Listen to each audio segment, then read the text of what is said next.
If I lost everything, if I had no clients, no leads, and no followers, this is exactly how I would go from zero all the way back up to where I am currently now at a comfortable flow of client. We're gonna take this in 5 steps. First, we're gonna take a look at niching before your portfolio, and then we're gonna go into monetizing after you have a consistent flow of clients. So we're gonna do that entire journey in this video, and I'm gonna give you a step-by-step process of how to do everything. Number 1, the most important thing of allowing yourself to be separated from the wave of beginner freelancers is to niche yourself down. It's much easier to sell to a specific person if you know exactly what that person's problems are, and you can solve those problems. So when you're going out of your way to create either a portfolio or think of who you want to sell to, it's important to think about this before you go into Framer or Webflow to create your actual website. Number 1 is going to be to niche before you portfolio. So think about this sentence. I help X get Y by doing Z. That is going to be your core sentence that you need to be able to describe yourself, your work, who you work for, and what problems you solve. Now, there's a couple ways that you can do this. You can write out your entire sentence, also known as your value proposition, as simply put, I help X get Y by doing Z. So for example, you could say, I help SaaS websites increase revenue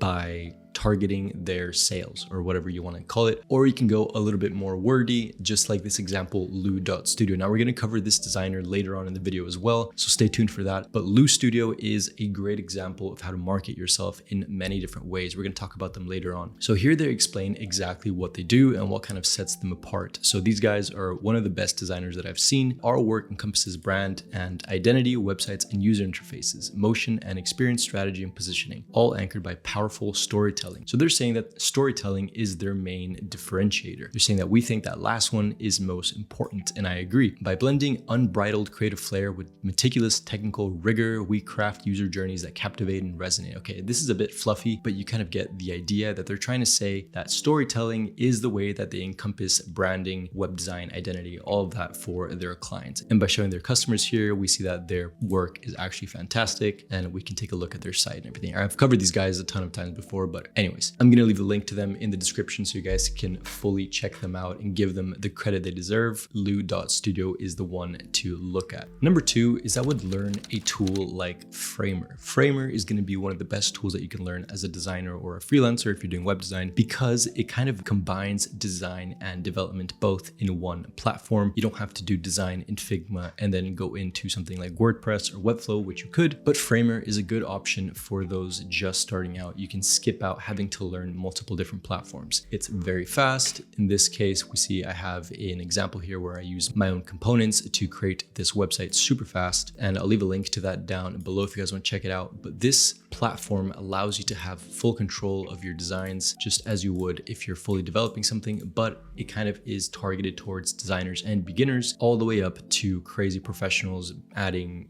insane animations and interactions and all that. So this is a platform you can really dedicate yourself to because it goes all the way up to pros, and it's relatively easy to learn as well. It looks nice, it's simple. You can share it with your clients. You can add different languages if you want. There's a ton of CMS options now, and also a lot of plugins, which I'll cover in another video because there's just way too many to look at right now. Another thing I would learn and dedicate myself to is learning Notion. Notion is a very good way to keep yourself organized. I just did a video of a system that I use, Notion, that is based off of this Thomas Frank Notion Manager. And honestly, if you want to see the full tutorial, check out my video, but use this Notion dashboard to track all of your projects, all of your assets, your resources, how you're learning, to track if you're actually improving or not. All these things need to be measured in some sort of way. And Notion is kind of the all-encompassing tool that I like to use. Notes for me is too simple. If you use something like Evernote, it's a bit too, I don't know. I just prefer Notion for some reason, and it's free. I've never paid for Notion. So it's a very good tool to kind of dedicate yourself to because they're not going to start charging just for the free version. So I really recommend it. Okay, so now let's say you have your value proposition written down. You have that in mind. You have mastered a software. You know how to get around a software. What actually happens next? How do you go from being very good at this thing, this technical thing, to connecting with clients? In my opinion, there's no easier way to do this than getting on a platform like Twitter or Instagram. If you think about being the best expert in the world, it doesn't really matter how good you are unless people actually know that you exist and can come to you for help. This is an example of someone that uses Twitter very well, or X. In this case, this is Oguz Yagiz Kara. I've showed you his studio before, but before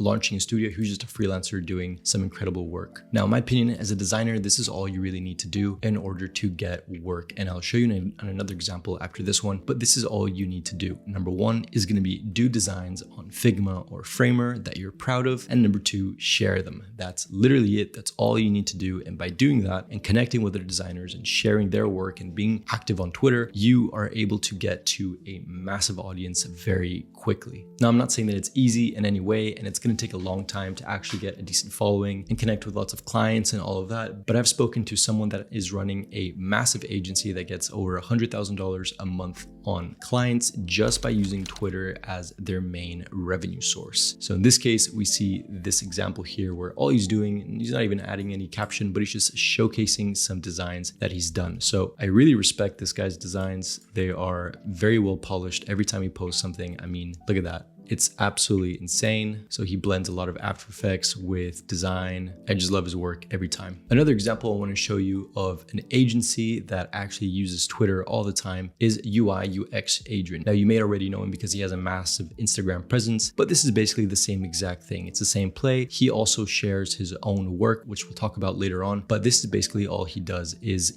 he covers some design that he's recently completed, and he'll explain a little bit about how he did it, why he did it this way. And then most importantly, he'll go into the comments and interact with people that are asking questions and trying to be a little bit active in the community. Now, if we take a look at his agency website and his recent works, we'll see that they're all very decent. So no matter what you do, whenever you're sharing a website, make sure that it's always your best work. It's always about quality over quantity with portfolios. So we'll see here that he has some great design work, and then you can just hire him if you want to. He always adds his cal.com at the end of his posts so that people can actually hire him when needed. But we can see that this guy is super active. Now, in my opinion, it's very hard to grow today without having some sort of digital presence, either on X, on Instagram, LinkedIn, whatever you want it to be. But you need to have some sort of way to kind of put yourself out there. Now, if you don't want to add yourself on Instagram because you might be relatively shy or you just don't really feel like doing that, then I recommend getting on a platform like Upwork, maybe like Contra. This kind of platform allows you to get into designing without needing to have this massive social media presence. This is actually how I got started, which we can talk about that later on if you want, but this is a great place. And I hire a bunch of people from Upwork all the time. People are very talented here. So don't think that it's just for beginners. These are some seriously good designers. If we take a look at, I don't know, this guy right here, web designers, we'll see that people are charging $150 an hour, 75, 15 as well, 70. So it is very varied on Upwork. Sometimes it does feel like a race to the bottom if you are a super junior, but the way to do that and to get around it is to always be increasing your work, start off small, and then just keep going up and up and up. Now, if and when you start to get clients, are you actually going to know how to manage that client work? If your answer is no to that, then this is why I built RDA. It's a process-driven course that allows you to go through every step of the project, showing real-life client projects and just going through my project that I use in my agency, in my freelance life, and it's a dedicated platform, bi-weekly meetups, all that. Anyways, self shout out done, but I'm just gonna leave this in the link in the description in case you need a solid process and you don't yet have one. Link is gonna be in the description. All right, so now let's imagine that you have a solid process, you have a decent steady flow of clients. How do you go above and beyond that? Because most people that I know that get into agency life end up leaving it because it is quite stressful in the long run, unless you have a very solid team that can kind of take it off your hands. Most people decide to kind of step away sometime. So one way to do this is similar to the course that I just shamelessly shared. This is the How to Design Better by UI UX Adrian, or UX UI Adrian. So this is his own platform that he uses. So shout out to him. I'm going to leave the link to all this. I should be getting an affiliate for this, but this is going to be a great design manual. So most of these things are free. You can add a tip if you want, but then he has some more premium stuff as well. So for example, How to Design Better UI. This is a book that I've used, and I mean, it's $9, super duper cheap. Anybody can afford it, but it is